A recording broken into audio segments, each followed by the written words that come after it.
আপনি বাংলাদেশে থাকেন কিন্তু স্কয়ার কোনো পণ্য বা সেবা গ্রহণ করেননি, এমনটা হওয়ার সম্ভাবনা খুবই কম। ১৯৫৮ সালের প্রতিষ্ঠার পর থেকে আজ স্কয়ারকে বাংলাদেশের শীর্ষস্থানীয় কিছু কোম্পানির মধ্যে থেকে একটি হিসেবে গণ্য করা হয়। সাম্প্রতিক সময়ে স্কয়ার দেশের বাইরে নিজেদের নাম প্রতিষ্ঠিত করে বহুজাতিক কোম্পানি হওয়ার পথে অগ্রসর হচ্ছে। আমাদের আজকের ভিডিওতে কথা বলবো সেটি নিয়েই।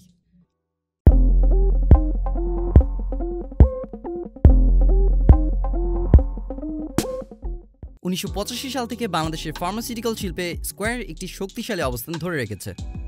বর্তমানে বাংলাদেশের ঔষধ মার্কেটের প্রায় ১৬.৯৫% মার্কেট শেয়ার তাদেরই দখলে। দেশের গণ্ডি পেরিয়ে বহু আগেই নিজেদের পণ্য ভিন দেশে নিয়ে গেছে তারা।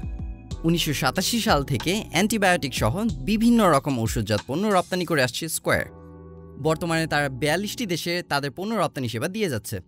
১৪টি ইউনিট থেকে প্রায় ৮ শতাধিক ঔষধ বাজারজাত করা হচ্ছে এই সকল দেশে, যার মধ্যে এশিয়ার ১৯টি, আফ্রিকার 13টি, ওশেনিয়া অঞ্চলের 3টি, মধ্য ও দক্ষিণ আমেরিকার 6টি দেশ সহ যুক্তরাজ্যের বাজারেও বিভিন্ন ধরনের ওষুধ রপ্তানি করা হচ্ছে। ২০১৭-১৮ অর্থবছরে স্কয়ার ১৪৫ কোটি টাকার ওষুধ রপ্তানি করেছে, যা বিগত বছরের চেয়ে প্রায় ৪.৫% বেশি। স্কয়ার ফার্মাসিউটিক্যালসের নজর এখন বিদেশে শক্ত অবস্থান গড়ে তোলা। সেই লক্ষ্যে আফ্রিকার দেশ কেনিয়ায় নিজেদের ওষুধ কারখানা তৈরি করেছে তারা। এর মাধ্যমে কেনিয়া সহ পূর্ব আফ্রিকার ৬টি দেশের ৩০০ কোটি মার্কিন ডলার বা ২৫,০০০ কোটি টাকার ওষুধের বাজার ধরতে চায় তারা। ২০১৮ সালের ৮ জানুয়ারি কেনিয়ার নাইরোবিতে কারখানাটির কাজ শুরু করা হয়।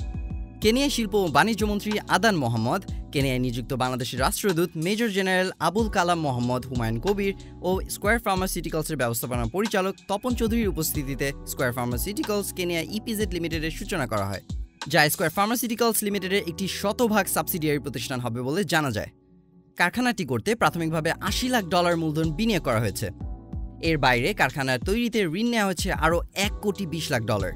সব মিলিয়ে কেনিয়ায় কারখানা তৈরিতে কোম্পানিটির মোট বিনিয়োগ $২ কোটি বা ১৭০ কোটি টাকায় গিয়ে দাঁড়াবে। দেশের মোট চাহিদার মাত্র ৩০% উৎপাদন করার ক্ষমতা রয়েছে কেনিয়ায় স্থানীয় ওষুধ প্রস্তুতকারকদের। বাকি ৭০% ওষুধ আমদানির উপর নির্ভর করে। এই বিশাল চাহিদার অনেকটাই স্কয়ার যোগান দিতে পারবে বলে ধারণা করা হচ্ছে। প্রতি বছর প্রায় ২ বিলিয়ন ট্যাবলেট ও ক্যাপসুল এবং ৬০ মিলিয়ন বোতল তরল ওষুধ উৎপাদন করতে সক্ষম হবে কারখানাটি, যা কেনিয়া সহ তানজানিয়া, রুয়ান্ডা, বুরুন্ডি, উগান্ডা এবং দক্ষিণ সুদানেও ওষুধের যোগান দিবে। চলতি বছরেই শুরু হয়ে যাবে কারখানাটির প্রোডাকশন। প্রথম কোনো বাংলাদেশি ঔষধ কোম্পানি হিসেবে দেশের বাইরে নিজেদের ঔষধ তৈরি করতে যাচ্ছে স্কয়ার। নিঃসন্দেহে তাদের জন্য এটি একটি বড় অ্যাচিভমেন্ট, কেননা তাদের এই পদক্ষেপ স্কয়ারকে একটি বহুজাতিক কোম্পানিতে স্বীকৃতি দেবে। স্কয়ারের এই সাফল্য আমাদের দেশের অর্থনীতিতে একটি বড় ভূমিকা পালন করবে। দেশের কাঁচামাল রপ্তানি থেকে শুরু করে বিপুল পরিমাণ মানুষের কর্মসংস্থানের যোগান দিবে স্কয়ারের এই উদ্যোগ, যা দেশের আর্থ-সামাজিক ব্যবস্থারও উন্নতি সাধন করবে বলে ধারণা করা যায়। আপনারা এতক্ষণ দেখলেন স্কয়ার ফার্মাসিউটিক্যালসের বহুজাতিক কোম্পানি হওয়ার গল্পটি, কিন্তু বাস্তবে স্কয়ার গ্রুপের কার্যক্রম ও ব্যবসা পরিধি কতটা বিশাল তা নিয়ে জানাবো আমাদের পরবর্তী কোনো ভিডিওতে। সেই পর্যন্ত চোখ রাখুন আমাদের চ্যানেলে।